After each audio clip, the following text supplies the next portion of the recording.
Welcome to Beyond Lithium's Geochat number 4. We've done these types of sessions in the past, and with our CEO Alframe, VP Exploration Lauren Tsang, and Senior Geologist and Advisor Graham Evans. And every time we pick a topic and we discuss it for the benefit of our shareholders. And today with me, I have Alframe and Lauren Tsang, and we're going to review some of the achievements of 2023 and talk a little bit about the outlook for 2024. So I will start with Al and maybe say a few words on the achievements, let's say the corporate achievements, and then we're going to get into the more specific geological achievements with Lawrence here in a second. So over to you, Al. Thanks, Alain. So 2023 was a really good and interesting and exciting year for us, and hopefully for all the shareholders as well. We started out by deciding we'd get into lithium and focus on that. We did that in a pretty big way, acquiring 150,000 hectares, which was, pretty hot right out of the chute. Since then, our exploration has led us to add to that position, so we're closer to 200,000 hectares now. We also, since we formed our team, raised about $1.4 million in flow-through dollars and spent pretty much right to the penny, $1.4 million in flow-through by exploring. We broke our properties down into 61 different areas. We managed to explore 50 of them, which is, to me, quite remarkable in such a short period of time. We've gleaned all types of valuable information from our exploration in the field, had a good methodical approach to it, and really covered at least 50 of them really, really well. The others that we didn't explore yet, that was due to forest fires and lack of air support. So we didn't advance those projects yet, but we'll look to do that in 2024. But of the 50 that we did manage to explore, we actually picked 18 of those that sort of made the cut, let's say, that were very interesting properties. And we're encouraged with them enough that we'll focus on those properties in 2024, and we'll continue to explore at greater detail. Of the 18, 3 of them actually, through the good luck of Mother Nature, turned out to be quite spectacular. A spodumene discovery at Ear Falls, spodumene discovery at Victory, and a Pluton discovery at Cosgrave.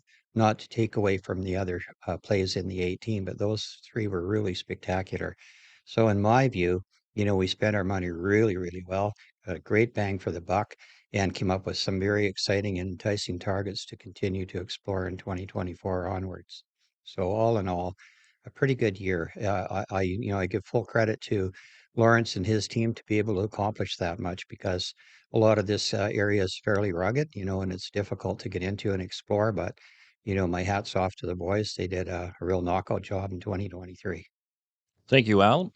So, Lawrence, when we started the exploration season 2023, so you had in front of you a very, very large portfolio with properties across the province of Ontario. Actually, we had and still have the largest exploration portfolio for lithium. So pretty daunting task, I imagine. And so what were some of the things that you wanted to achieve last year when you looked at the portfolio and said, what are we going to do? What are our objectives, and what are we trying to achieve from an exploration standpoint? Thank you, Annie. That's a good question, and I think that will be a good summary of what we have done in 2024, 2023, and then we'll to get us to be ready for 2024. And in 2023, I think Al has done a really great summary that we started with 61 projects, and now we have grown the portfolio to 200,000 hectares, and we actually prospected 50 out of the 63 projects. When I first joined it, Beyond, when I look at it, we have done a tremendous amount of job at the desktop study, putting all the data available out there to compile a really good database. But then we lack of that boots on the ground. So I think we approach it with a two phases approach for our 2023 exploration season. So our phase one program was to okay, let's get guys on the ground, prospect each of the projects, really want to establish that good fundamental geological background of each of the projects so that it allow our technical team and the management team to really have the ability to prioritize which project we want to continue to explore in the future. And I would say phase one project was very successful. We were able to establish a really good geochem background on most of the project, improve the mappings on most of them, really establish and figure out, do we have the right host rock, right structures, right mineralogy, to see the potential to discovering the next LCT pegmatite system. And as Al pointed out, we have success in discovering the spodumene at EFOS, the spodumene at Victory, and also a great Pluton discovery at Cosgrave. And we have really progressed at Cosgrave significantly to the point where we see, okay, we are very close to finding that spodumene, next spodumene discovery. So we're very excited for all three projects, including all the other 18 projects that Al talked about. We have seen that elevated lithium background in the other 18 projects with great infrastructures. I think that would really allow us to do our 2024 programs in a really cost-effective way. So that we are very excited that we are able to complete all that with a just $1.4 million flow through, as Al talked about, and able to prioritize our project and our goals for 2024. Thank you, Lawrence. I'd like to drill down a little bit into that and give a sense to our shareholders as to what concretely came out of that exploration program. And so over the last few days, there's been a large amount of time that we have spent together planning for next year. And you have presented to the team a considerable amount of information. So you might want to talk about the number of samples that were collected, all of the other data points, and all of the maps that were created, and all the layers of these various maps in terms of quantifying the just the sheer number of data points that were generated in 2023. Right. So when we started with the 2023 season, we started with, of course, 0 samples. And then from the phase one program of all the 50 projects, our goal was to, okay, we got to call that basically establish a baseline. What's the background of each of the projects at both host rock level and also at pegmatite level. So we're able to, at the end, I think each project at least have 50 samples or more.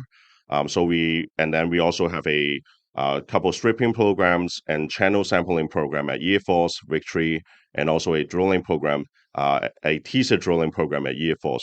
So combine all that, we are over 1,500 samples. We also have over 300 lip samples, and also more importantly, and I think is really credit to our field teams, we have collected over, I would say, 10,000 waypoints for the mappings. We're able to really map out each of the projects, where's the structural contact between the host rock of the granite and meta sediments, and also where the pegmatite. So we're able to really see that the pegmatite trend on each of the projects.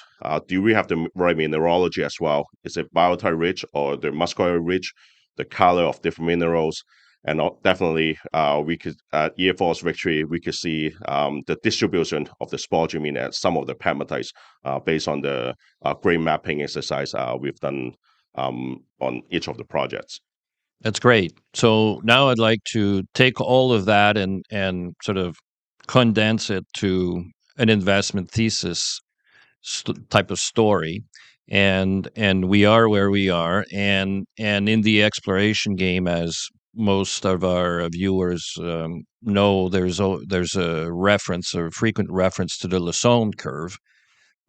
So Al, could you describe to our investors what generally the Lassonde curve, and then we'll talk about where we fit into that curve. Yeah, thanks, Alain. Good question. I think a lot of people confuse us with a company that's explored for 3 or 4 years because of the simple fact that we accomplished so much in basically one season. So I would think there's some people out there that think we're more advanced on the Lassonde curve than we actually are. So the Lassonde curve is a theory developed over time for what happens with exploration companies from when they first start boots on the ground, like we've just started, up until the point of achieving production. So nearly every exploration and production company falls into this curve. It starts out, you're at an initial price when you do your IPOs or whatever. And then as you're successful in the field through discoveries, your stock price peaks.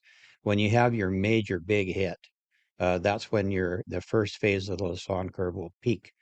After that, if you've got enough, and the discovery will take you there, then when you go into pre-production, it's a long process.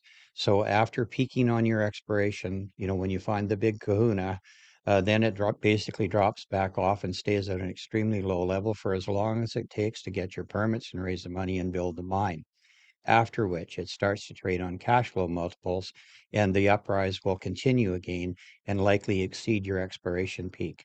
So that's basically how the Lassonde curve works. So, it goes up and up again, and that's the way that all companies, pretty much all of them, fall into that category. Now, for us on the Lassonde curve, we're at the very beginning. We've had some exciting things happen. We haven't had that major discovery that looks like commercial enough to build a mine. So we've got a long ways to go. Our stock prices, in my mind, has done extremely well over the past year. While a lot of companies have been in crisis, we've managed to escape that I think, through our exploration efforts. And we're at such an early stage. When we have the big discoveries and we peak in exploration, it'll make these prices today look like chicken feed. That's just the way they work. They all work like this, and we're no different from the next one. I think what's different about us, though, is I think we work a little more on a little more intense basis. And I think we're doing a really good job. But I just say to shareholders, if you don't know the Lassonde curve, you can look it up on the internet and you'll see clearly what I'm talking about. And just remember that we're in the beginning of that. We're not even halfway through the beginning of the Lassonde curve. So I think this company, upon success in the field, will have some extreme price deliveries and meet shareholders' expectations and then exceed it.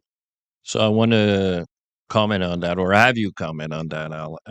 So you and I have known each other for a very long time. We're old timers, and one thing that you and I believe in is, um, um, I'd say, be respectful to shareholders in the way we issue shares in order to preserve what I think you called it torque, Mm. and you and I have done a good job.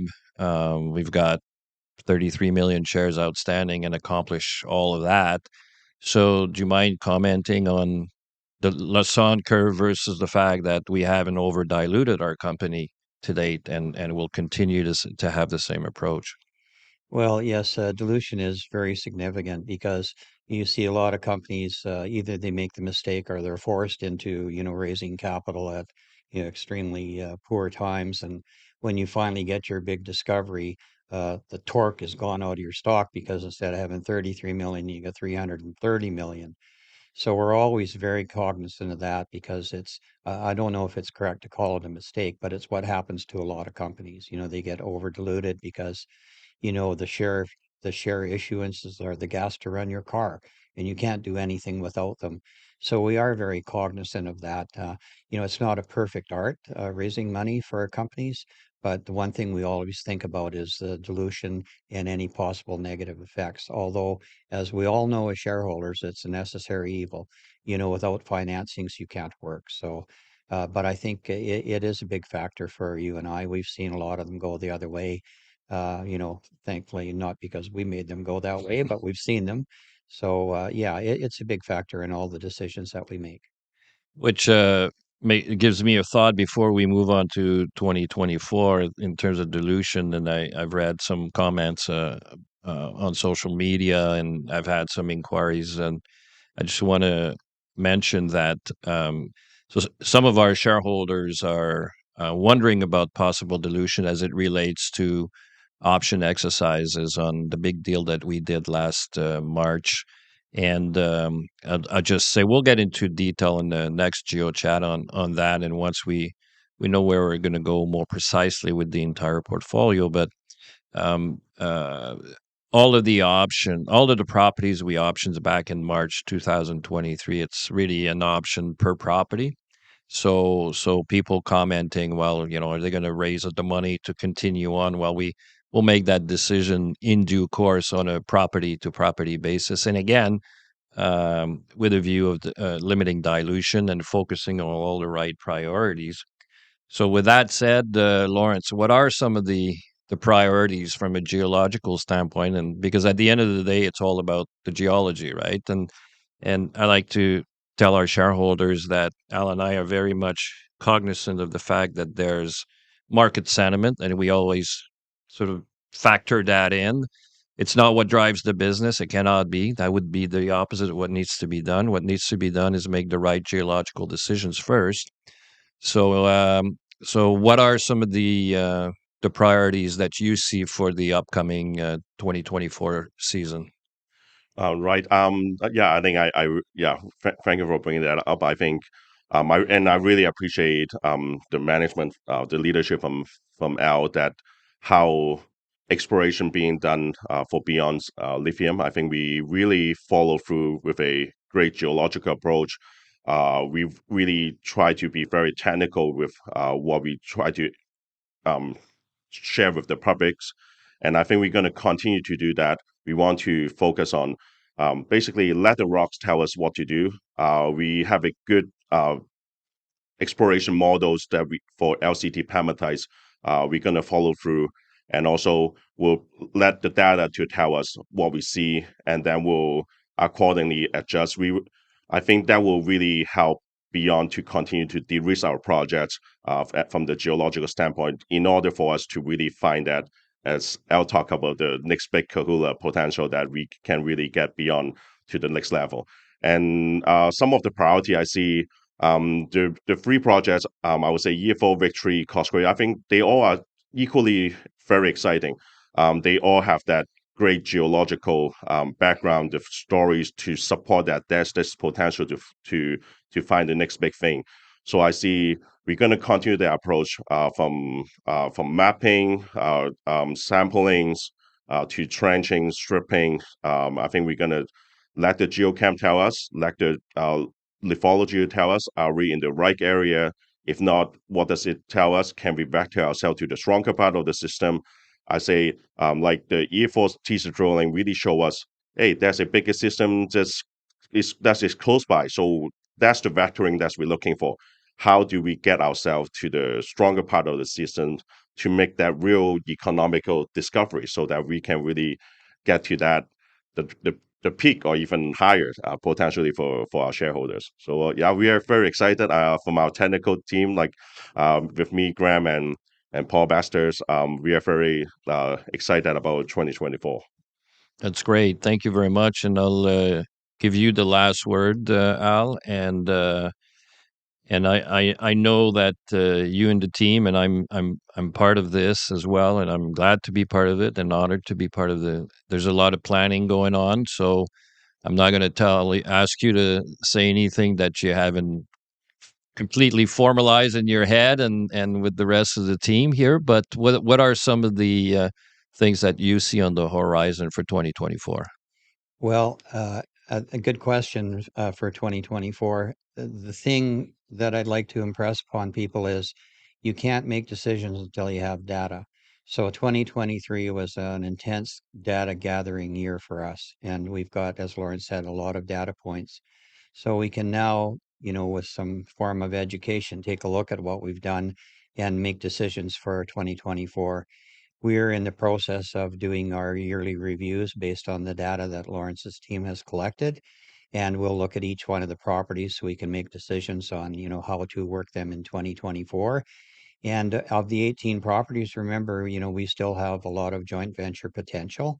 We're quite excited about it. We're in the final stages of forming the plan for 2024.